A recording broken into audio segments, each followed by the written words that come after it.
Ղարաբաղի ադրբեջանական հակամարտ զորքերի շփման գծում ստեղծված լարվածությունը պահպանվում է, հրազենային ծանր վիրավորում է ստացել պաշտպանության բանակի զինծառայող Հովհաննես Պողոսյանը։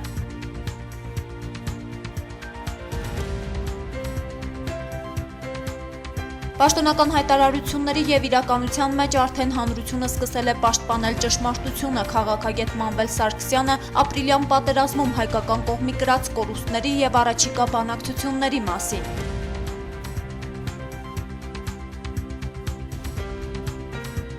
Արդյոք այս իրավիճակում բանակցությունների գնալը ճիշտ քայլ է։ Դավիթ Բաբայանը մայիսի 16-ին Վիեննայում կայանալիք Սարգսյան-Ալիև հանդիպման մասին։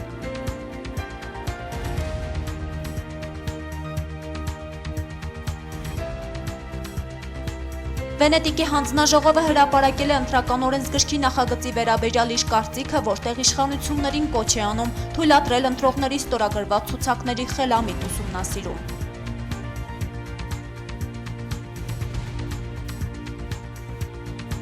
Ընդդիմադիր ժառանգություն կուսակցության փոխնախագահ Արմեն Մարտիրոսյանը վարչապետ Հովիկ Աբրահամյանի թերություններն ուղղելու վերաբերյալ վերջին հայտարարության մեջ ընդամենը գեղեցիկ մտքերի շարադրանք է տեսնում եւ էական որևէ փոփոխություն չի ակնկալում։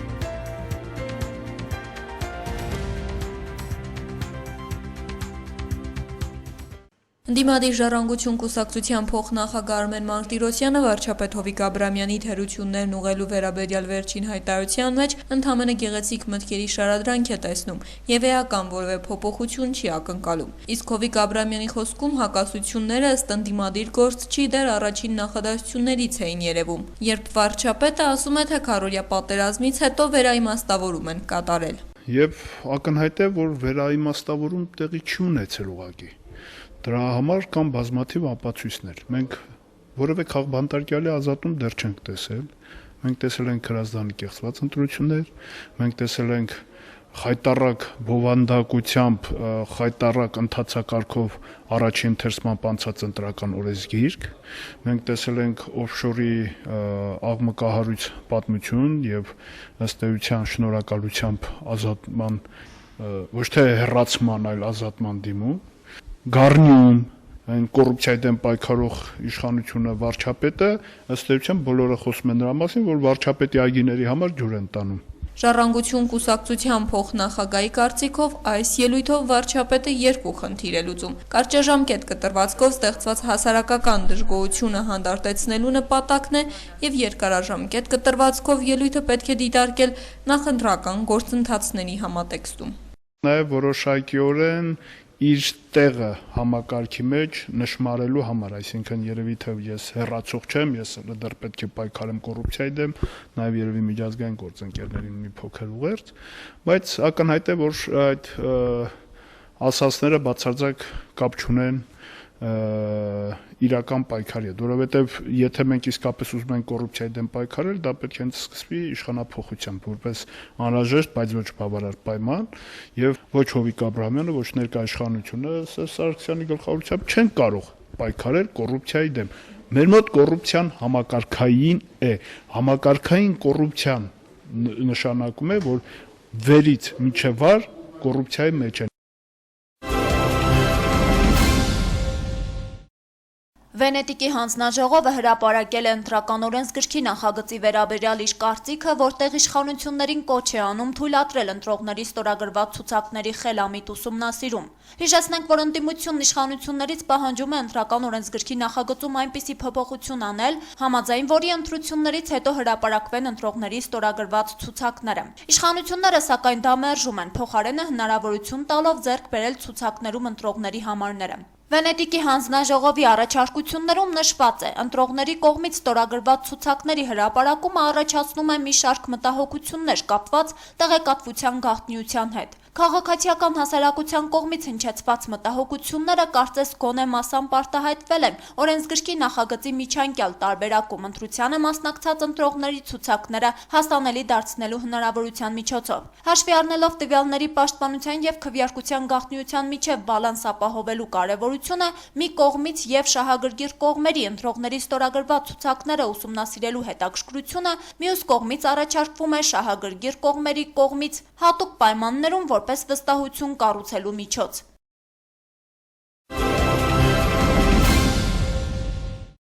Մայիսի 13-ի կեսօրից հետո Ղարաբաղի ադրբեջանական հակամարտ զորքերի շփման գծում ստեղծված լարվածությունը պահպանվել է նաև մայիսի լույս 14-ի գիշերը։ Հակառակորդը շարունակել է խախտել կրակի դադարեցման պայմանավորվածությունը, կիրառելով ականանետեր, նռնականետեր և զենիթային կայանք։ Հակառակորդի կողմից կրակի դադարեցման պայմանավորվածության խախտման արդյունքում Պաշտպանության բանակի հյուսիսային ուղղությամբ տեղակայված զորամասերից մեկի պահպանության տեղամասում հրազենային ծանր վիրավորում է ստացել զինծառայող 1995 թվականին ծնված Հովհաննես Էդուարդ Պողոսյանը։ Պաշտպանության բանակի առաջապահ զորամասերի կողմից ձեռնարկված պատասխան գործողությունների արդյունքում հակառակորդի ակտիվությունը ճնշվել է։ Նշենք, որ 3 երեկոյան Արցախի պաշտպանության նախարարությունը հայտարարություն տարածեց նաև, որ Ղարաբաղի ադրբեջանական հակամարտ զորքերի շփման գծի ողջ երկարությամբ հակառակորդը սկսել է տարբեր տրամաչափի ականանետերից արկակոծման ենթարկել պաշտպանության բանակի մարտական հենակետերը։ Հատկապես ինտենսիվ կրակոցներ են արձանագրվել առաջնային գծի հյուսիսարևելյան Մարտակերտ և հյուսիսային Թալիշ ուղղություններում, որոնց ընթացքում հակառակորդը ականանետերից արձակել է 116 արկ։ Պաշտպանության բանակի առաջապահ զորամասերը հիմնականում պահպանում են կրակի դադարեցման պայմանավորվածությունը և պատասխան գործողությունների դիմում միայն խիստ անհրաժեշտության դեպքում թիրախնդրելով բացառապես հակառակորդի կրակակետերը։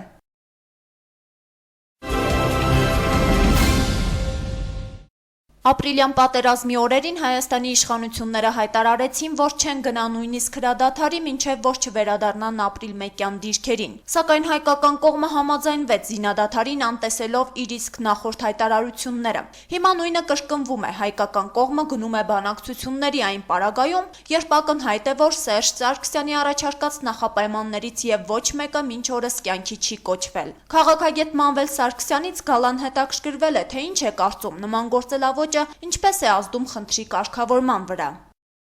Զինադադարն այդ օրերին Ռուսաստանի շահերից էր, երբ որ մեր զորքերն արդեն իսկ ազատագրում էին սահմանները, հանկարծակի հրաման տրվեց, որ սահմանները չվերականգնվեն, որից հետո սկսեցին տարբեր մեկնաբանություններ անել, թե այդ սահմանները մեզ համար էական նշանակություն չունեն, եւ փաստն այն է, որ հատուկ հրամանով արգելել են մեր բանակին Լեռնային Ղարաբաղի սահմանադրական սահմանը վերականգնել։ Դա կարող ենք գնահատել որպես պետական հանցագործություն եւ իրենք էլ լավ գիտեն, իզուր չէ որ նման մեծ աղմուկ է բարձրացել սահմանի հետ կապված, երբ որ հիմա էլ Սերժ Սարգսյանը նման քայլեր է անում, նույնպես կասկածում ես, որ նորից ուրիշ պետության շահերից է գործում, եթե ինքը բացատրություններ չտվեց, թե ինչու համար է գնում բանակցությունների, կարող ենք նույնպես գնահատել, որ հերթական քայլն է անում, որը մեր պետության շահերից չէ։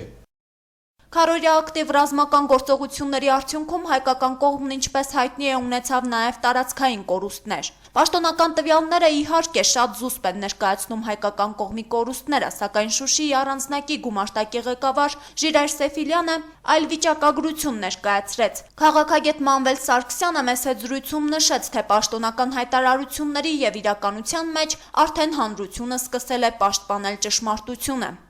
Իզուր չէ խուճապն իշխանությունների, որովհետև մի բան զգում են եւ ընդհանրապես այդ պոստերը կասկածելի պայմաններով են հանձնվել, պետական հանձնաժողովին այլևս ոչ մեկը չի հավատում։ Դրա համար հեղինակավոր մարդկանցով պետք է հատուկ հանձնաժողով կազմել եւ բանակի հետ միասին պետք է գնալ տեղում բոլոր հարցերը ճշտել, ինչ պայմաններով են հանձնվել, ինչու են այդքան զինվորներ զոհվել, ինչու են հայտարարում, որ դրանք նշանակություն չունեն։ Պետք է պարզել այդ դիրքերի ռազմավարական նշանակությունը, այս ամենը շատ մոտ է պետական հանցագործության, եթե պարզվի, որ նման բան կա, բնական քրեական գործ պիտի բացվի պետական սահմանը խախտելու փաստերով։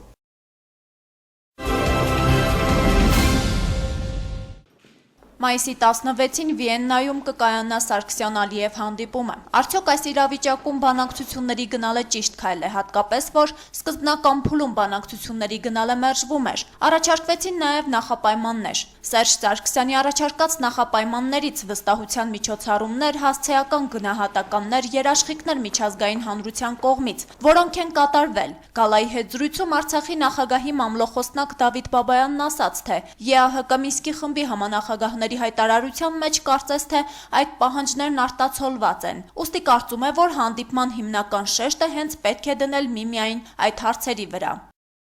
Կարծում ենք, որ պետք է հակամարտության կարգավորումը լինի այնպիսին, որ սկսենք ստորին որը նման մեխանիզմների մշակումն ու կիրառումն է, որպեսզի ֆիքսեն որտեղ է եղել զինադադարի ռեժիմի խախտումը, վայրը, ժամանակը եւ ով է եղել խախտողը, մինչեւ այդ մեխանիզմները չներդրվեն չի կարող խոսք լինել կարգավորման մասին։ Հիմա եթե կայանա հանդիպում, ես կարծում եմ, որ շեշտը պետք է դրվի դրա վրա։ Հանդիպումների եւ բանակցային գործընթացի հիմքում սա պիտի լինի եւ այս պահանջը կատարվելուց հետո միայն պետք է անցնել հաջորդ փուլին։ Քարորիա պատերազմին հաջորդած օրերին կարծես թե հնարավորություն էր առաջացել Արցախը բերելու բանակցային դաշտ։ Սա է միշտ եղել Արցախի պահանջը։ Դավիթ Բաբայանից հետաքրքրվեցինք, թե Հայաստանը որպես կողմ ինչ քայլեր պետք է ձեռնարկի, որ Արցախը վերադառնա բանակցային սեղանի շուրջ։ Այս քարորիա պատերազմը ցույց տվեց մի բան, որ ի վերջո կան երկու կողմ հակամարտության՝ Արցախն ու Ադրբեջանը։ Հայաստանը պարզապես ներգրավված է եւ պարզապես ստիպված է եղել ներգրավվել, որովհետեւ այլընտրանք չկա։ Անհետեցություն է ստացվում, որ մեզ հետ պատերազմում են, դիտում են որպես պատերազմական կողմ, իսկ բանակցային կողմ լինել չեն կարող։ Այստեղ կա նաեւ մեկ իրավական հանգամանք։ Երբ որ բանակցություններն ընթանում են այս խեղաթյուրված ձևաչափով, սա նաեւ կոպիտ խախտում է հենց ԻԱՀԿ ընդունված որոշումներին։ Ուշ թե շուտ վերականգնվելու է Արցախի մասնակցության հարցը, պարզապես ինչքան շուտ, այնքան լավ։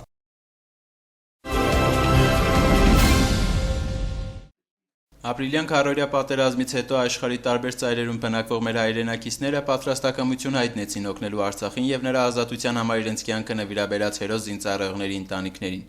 Այս անգամ Սփյուռքի հայկական վերածնունդ կազմակերպությունը Եվրոպայում բնակվող հայերի օգնությամբ տրամական աջակցություն ցուցաբերեց զոհված զինծառայողների ընտանիքներին։ Կազմակերպության ներկայացուցիչ Կարիկ Խաչատրյանը ընտանիքների սոցիալական վիճակը տեսնելով իր մտահոգությունը հայտնեց։ Շատ դժվար առաքելություն ասեմ, երևի ես չէի պատկերացնում, թե ինչքան դժվար է սա։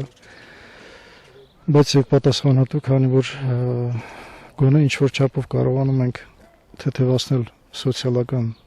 հոգսը ընտանիքի։